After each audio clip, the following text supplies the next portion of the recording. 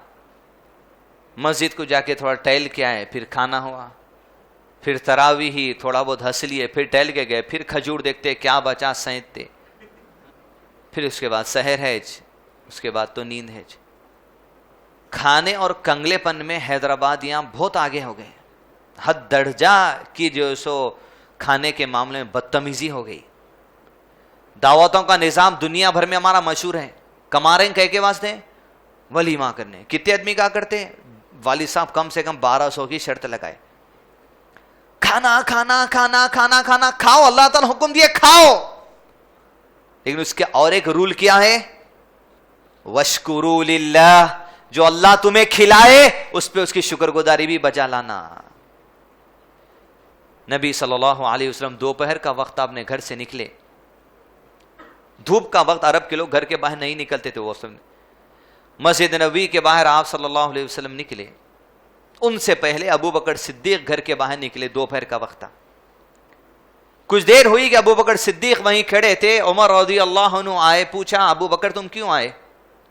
کہا کچھ نہیں بس یوں ہی. عمر نے پوچھا ابو بکر بتاؤ کیوں آئے؟ کہا بس بھوک برداشت نہ ہو سکی, گھر سے نکل آیا, گھر میں بھی کھانے نہیں تھا کچھ. ابو بکر نے پوچھا عمر تمہارا کیا ہے؟ کہا جو تمہاری وجہ میری وجہ بھی وہی ہے. یہ لوگ جو اللہ عز و جل کی راہ میں لاکھوں کروڑوں روپیہ لٹانے والے, کبھی کبھی ایسا بھی آ جاتا تھا ان کی زندگی میں. وہیں ٹھہرے کہ آپ صلی اللہ علیہ وسلم آئے, دونوں کو دیکھا, پوچھا تم دونوں کیوں؟ کہا اللہ کے نبی صلی اللہ علیہ وسلم یہ وجہ تھی, آ گئے. کہا آپ کی کیا وجہ؟ کہا جو تم دونوں کی وجہ وہی وجہ میری بھی ہے. اللہ کے نبی صلی اللہ علیہ وسلم دونوں کو لے گئے ابو ایوب انصاری رضی اللہ عنہ کے مکان پہ, جو انصاری تھے. ابو ایوب کے گھر پہ دستک دی. ابو ایوب دوپہر کا وقت تھا, پتا چلا کہ اللہ کے نبی صلی اللہ علیہ وسلم میرے گھر پر کیا اجازت ہے؟ کہا اجازت ہے. خوش ہو گئے, بولے دوپہر کا وقت اور اللہ کے نبی صلی اللہ علیہ وسلم میرے گھر میں, اتنے خوش ہو جاتے. رسول بھائی چل کے آپ کے گھر میں آ رہے, معمولی بات ہے. جیسے دیکھے ان تینوں کو بٹھایا اور ایک بچڑے کو ذبح کر کے لے کے آئے, گوشت اور روٹی ان کے سامنے کچھ ہی دیر میں رکھ دیا. جیسے ہی گوشت اور روٹی ان کے سامنے رکھی گئی, اللہ کے نبی صلی اللہ علیہ وسلم, ابو بکر صدیق, عمر بن خطاب, ابو ایوب اور آپ صلی اللہ علیہ وسلم بیٹھے ہوئے ہیں. نبی صلی اللہ علیہ وسلم بھی کھانے کا آغاز کرتے ابو بکر صدیق اور عمر سے کہا مجھ سے اور آپ سے خطاب ہے عام. کہا ابو بکر عمر, یہ جو نعمتیں اللہ عز و جل نے مجھ کو اور تم کو دی ہے کھانے کی, اللہ قیامت کے دن یہ ہر نعمت کا سوال کرنے والا ہے. قیامت کے دن ہر نعمت کا سوال کرنے والا ہے. اللہ عز و جل نے کہا کھاؤ, کھانے کے ساتھ شرط کیا ہے؟ اللہ عز و جل کی شکر گزاری بجا لاؤ. کہیں ہم میں ایسے کھانے کے بعد کی دعا بھی یاد نہیں. الحمدللہ الذی اطعمنی ھذا ورزقنی من غیر حول منی ولا قوہ, میرے میں طاقت نہیں تھی اللہ, لیکن تو مجھے رزق کھلا دیا, تیرا شکر ہے. بغیر ہماری طاقت کے رزق ہم تک آ گیا. یہ اللہ عز و جل کی جو نعمت ہے. کھانے کا حکم اللہ تعالی نے دیا اور شکر گزاری کرنے کا حکم اللہ تعالی نے دیا, اور کہا اگر تم خاص اسی کی عبادت کرتے ہو تو جان لو اللہ کا شکر گزاری کرتے ہوئے زندگی گزارنا. اگلا اہم پوائنٹ عزیزان نے ملے دی ہے, کھا رہے ہیں تو اللہ عز و جل نے حلال کھانے کا حکم دیا, حرام سے بچنے کا حکم دیا. بسا اوقات ایسا ہے ہم ہوٹل میں بیٹھ کے کھانا کھاتے ہیں, چکن آتی ہے, بکرا آتا ہے, اچھے انداز میں پک کر کٹ کر ہمارے سامنے آتا ہوگا, لیکن دوست احباب کو آپ برتھ ڈے پارٹی کے نام پر یا اینیورسری پارٹی کے نام پر یا آپ کو پروموشن ہو گیا آفس میں, آپ لے کر جا کے کچھ دعوت دیتے ہیں. ویسے برتھ ڈے اینیورسری تو الگ ہی چیز ہے, پروموشن ہو گیا خوشی میں آپ لے جا کے دے دیے, بڑی بڑی دعوتیں ہو رہی. یہیں سے آپ تولی جگہ میں بیٹھ گئے تو 3-4 ہزار روپے سے بل کم نہیں ہوتا 4 آدمی بیٹھ کے کھانے تو, اور آپ کے بل کا پیمنٹ کر رہے ہیں. آپ کی خوشی میں آپ کو پروموشن ہو گیا, اللہ نے آپ کو اعزاز دے دیا, مرتبہ دے دیا, اور آپ کے بل کا پیمنٹ کریڈٹ کارڈ سے کرنے ہیں. جہاں آپ کریڈٹ کارڈ گھسیں وہی لمحے سے سود کیلکولیشن اس کے اوپر شروع ہو جاتا. حرام کے پیسے سے آپ لوگوں کو حلال کھلا رہے ہیں. اس کی ایکچوئل میں نیچر میں وہ چکن جو آیا حلال ہوگا, اللہ کے نام سے کٹ کر آیا, بکرا آیا اللہ کے نام سے حلال آیا, لیکن جو کمائی سے آپ اس کو پیش کر دیے لوگوں کے سامنے وہ تو حرام ہو گئی نا. اپنی دعوتوں کو, اپنے کھانے کو حلالی رکھیے. دوسرا وہ معاملہ جہاں لوگ آپ کو کھانے کے لیے بلاتے ہیں, ہر جگہ اوڑی پڑھ کے مت چلے جائیے. خاص طور پہ غیر مسلم ہے یا ایسے لوگ جو دین کا لحاظ رکھنے والے لوگ نہیں ہیں, ایسے لوگوں کے پاس خاص طور پہ کہ ان کی کمائی, ان کی آمدنی کا ذریعہ کیا ہے. دعوت میں تو کوئی مسلمان بکرا کاٹتا ہوگا, چکن کاٹتا ہوگا, لیکن یہ کمائی کیسی آ رہی ان کے پاس؟ ان کا چٹھی کا کاروبار ہے, چٹ فنڈ کا کاروبار ہے, فکس ڈپازٹ انہیں مینٹین کرتے ہیں, سیونگ اکاؤنٹ کا سود کھاتے ہیں. جب لوگوں کے بارے میں باتیں واضح ہو جائیں تو اپنے آپ کو دور رکھیے. تیسری اہم چیز, میکڈونلڈس ہے, ڈومینوز ہے, پیزا ہٹ ہے, KFC ہے, جو کفار کمپنیز ابھی اس وقت ہندوستان کے اندر بھی رک جائیے ان کے پاس کا چکن کھانے سے. یہ جو چکن ان کے پاس آتا ہے, ان کے پاس فتوے لگے ہوئے رہتے. ڈومینوز جا کے آپ پوچھئے کاؤنٹر پہ, بھائی آپ کے پاس پوک ہے؟ انہیں بولتا ہو حلال ہے, ہاؤ بول دیتا. اس کو حلال کی تمیز ہی نہیں ہے, اس کو حلال کی تمیز ہی نہیں ہے. حلال کب ہوتی کوئی چیز؟ بسم اللہ اللہ اکبر کہنے سے اس کو تمیز ہی نہیں ہے. ہر چیز کو حلال. حیدرآباد کے اندر شاپ ہے اس کی, KFC میکڈونلڈس کی, لیکن فتویٰ لاتے ہیں مہاراشٹر کے کوئی مدرسے سے. کون ہے جو ان کی نگرانی کرتا؟ سلاٹنگ ہاؤس پہ جب مشین سے کرتی ہے, علماء کرام نے مشین سے کاٹنے کی اجازت دی, بسم اللہ ہوئی اللہ اکبر کہ وہ مشین پر دبا دے, اس کی نیت تو سب کاٹنے کی علماء نے اجازت دی، اس پر فتاوے ہیں، لیکن کون دبا رہا ہے وہاں مشین؟ آپ جا کے دیکھیں KFC میکڈونلڈس کسی کے اندر، پہلی بار ڈومینوز میں تو جائیے نہیں، اس لیے کہ وہاں سور کا پیزا ملتا. دوسری چیز، یہ جو چکن سینٹرز ہوتے ہیں جہاں چکن بکتی ہے، ان کو سپلائی کرنے والے چکن کے بڑے ڈسٹریبیوٹرز ہوتے ہیں، جیسا وینکیز، وینکٹیشور ہیچریز، گودریج، اسنیہا ہیچریز، یہ لوگ ہیں جو سپلائی کرتے چکن. پونا کے اندر ہماری ٹیم خود وزٹ کر کے ان کے سینٹر پہ وینکٹیشور ہیچریز کو، اور وہاں ایک مسلمان آدمی کو بولے کہ ہم کو اندر جانے کی اجازت دو آپ. ہمیں کسٹمر آرگنائزیشن سے آئے، ہمارے پاس کارڈ تھا، اندر جانے کی اجازت تو نہیں دیا، لیکن وہاں کام کرنے والا مسلمان آدمی بولتا میں خود یہاں کا چکن نہیں کھاتا ہوں.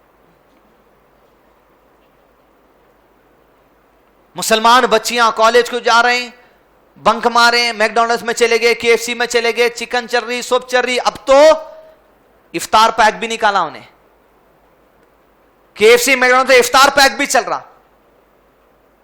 تو اس مسئلے کو بیان کرنے سے پہلے میں شیخ ارشد بشیر مدنی صاحب سے رائے بھی لے کر انہوں بھی بولے ہم بھی یہاں کے تمام تر آؤٹ لیٹ سے رکتے، اس لیے کہ کوئی کنفرمیشن نہیں ہے، فتوا ہوگا لیکن فتووں کا اعتبار نہیں ہے. اس لیے کون سے آدمی فتوا دینے والا وہاں اپنے آدمی کو نگرانی کے لیے کھڑا ہے 24 آورس. لاکھوں کی چکن کٹتی ہے، لاکھوں کے 200 بکرے ذبح ہوتے ہیں، لیکن کون ہے جو ان کو کھڑایا؟ خود الکبیر کے جو مالک ہے، جس میں ایک مسلمان صاحب بھی پارٹنر ہے، وہ خود کہتے ہیں کہ میں خود تین ٹیمز کو کھڑایا حلال ہو رہا نہیں ہو رہا دیکھنے کے لیے بس.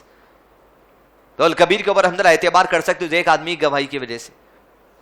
لیکن وینکٹیشور ہیچریز ہے، گودریج ہے، اسنیہا، ان کو کیا قدر بھی حلال و حرام کی، کیا تمیز ان کو، لوگوں کو کھلانا کاروبار کرنا ان سے مقصد ہے. تو نبی صلی اللہ علیہ وسلم نے حدیث میں ارشاد فرمایا، حدیث صحیح بخاری کی حدیث نمبر 52، آپ صلی اللہ علیہ وسلم ارشاد فرمایا حلال بھی واضح ہیں دین میں، حرام بھی واضح ہیں دین میں. حلال اور حرام کے درمیان ایک چیز ہے جو شک والی ہوتی ہے، حلال و حرام کے درمیان ایک چیز ہے جو شک والی ہوتی ہے، جس کو بہت سے لوگ نہیں جانتے. پر جو شک کرنے والی چیزوں سے اپنے آپ کو بچا لیا، اس نے اپنی ایمان اور عزت کو بچا لیا. اور پھر اللہ کے نبی صلی اللہ علیہ وسلم اس حدیث آخری ٹکڑے میں کہا جان لو تمہارے جسم کے اندر ایک لوتھڑا ہے، وہ لوتھڑا جب تک صحیح ہے تمہارا سارا جسم صحیح ہے، وہ لوتھڑا جب خراب ہو جائے تمہارا سارا جسم خراب ہو جائے گا. وہ لوتھڑا تمہارا دل ہے. جب اس دل میں اللہ عز و جل کے دین کی محبت کم ہو جائے گی، تم نہ حلال کی پرواہ کرو گے نہ حرام کی پرواہ کرو گے، کہاں کٹ کے آتا، کیسا آتا، کون کھلاتا، بس کھانے سے مقصد، کھانے سے تمہاری زبان کے چٹورے پن سے تم کو مقصد رہے گا. دل کو صحیح رکھیے. ہاں کنفرمڈ ہے جس جگہ سے آپ کو آنا ہے ایسی جگہ آپ کھا سکتے. دوسری بات، لوگ امریکہ جاتے ہیں، ویسٹرن کنٹریز جاتے ہیں، کینیڈا ہے، دیگر جگہ جا کر وہاں پر کہتے ہیں کہ اہل کتاب ہے. بے شک اہل کتاب کا کھانا حلال ہے، اس میں کوئی جو شک نہیں ہے. لیکن علماء کرام نے کہا وہ اہل کتاب جو ہاتھوں سے ذبح کرتے ہیں جانوروں کو، چاہے مشین کے اوپر بھی، ان کا بھی کھانے کو علماء نے جائز قرار دیا، لیکن کنڈیشن یہ کہی. شیخ فالح الفوضان کی جو سو رہنمائی شیخ ارشد بشیر مدنی نے ہم کو کرتے ہوئے یہ کہی، شیخ نے کہا کہ ایک ہماری ٹیم ہونی چاہیے جو ان پر نگرانی رکھے، ورنہ آج سلاٹرنگ کے ایسے نئے طریقے آگے. چکن آتا ہے یہاں پر مشین میں موومنٹ کے لیے، لیکن سلاٹرنگ کے لیے آنے سے پہلے، بلیڈ چلنے سے پہلے اس کو شاک دے دیا جاتا. تو کہا یہ جائز چیز نہیں ہے، جب شاک دیں گے اس کا خون جم جاتا. کہا یہ درست طریقہ نہیں ہے. تو یہ بھی نگرانی ہونی چاہیے اہل کتاب برابر طریقے سے کر رہے ہیں یا نہیں کر رہے ہیں. اور پھر شیخ صالح منجد نے جو سو یہ کنڈیشن لگا اہل کتاب کے کاٹنے پر، یہ بھی دیکھا جائے کہ وہ مسلمانوں کے طریقے کے جیسا کاٹ رہے ہیں نہیں کاٹ رہے ہیں، وہ اللہ کا نام لے کر کاٹتے ہیں نہیں کاٹتے، یا عیسیٰ کرائسٹ کا نام لے کر کاٹتے ہیں نہیں کاٹتے.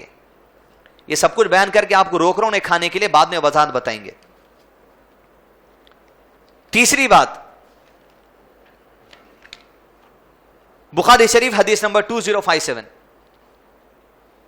گوشت آتا ہمارے پاس، اللہ تعالیٰ کا نام ہے نہیں اس پہ ہم کو معلوم نہیں ہے، لیکن یہ کنڈیشن 3 لوگوں کے لیے، مسلمانوں کے لیے، یہود کے لیے، نصارہ کے لیے، 3 طرف سے اگر آپ کا گوشت آیا یا آپ کھانے جا رہے ہیں تو یہ حدیث دلیل بن سکتی ہے، جس کو علماء دلیل بناتے ہیں، لیکن اس کے نیچے بھی وضاحت ضروری ہے۔ حدیث بخاری شریف 2057، کچھ لوگ نبی صلی اللہ علیہ وسلم سے آ کر کہے اللہ کے نبی صلی اللہ علیہ وسلم ہمیں لوگ تحفے میں گوشت بھیجاتے ہیں، ہمیں پتا نہیں کہ وہ گوشت پر اللہ تعالیٰ کا نام لیا گیا ہے یا نہیں لیا گیا ہے۔ تو آپ صلی اللہ علیہ وسلم نے نصیحت کی جب وہ گوشت تمہارے پاس آ جائے تو تم اس پر اللہ کا نام لے کر کھا لو، بسم اللہ کہہ کر کھا لو۔ لیکن یہ کنڈیشن کس کے لیے؟ اگر یہود کے پاس سے آیا، اگر نصارہ کے پاس سے آیا، اگر مسلمانوں کے پاس سے آیا۔ لیکن کوئی مشرک کے پاس سے آیا ہے، وینکٹیشورا ہیچریز کے پاس سے آیا ہے، گودریج سے آیا ہے، اسنیہا سے آیا ہے، جو کفار کمپنیاں چلاتی ہے، جب تک کہ ٹوٹل تم کو اطمینان نہ ہو کہ مسلمانوں کی نگرانی میں سلاٹرنگ ہو رہی ہے تب تم کھا سکتے ہو۔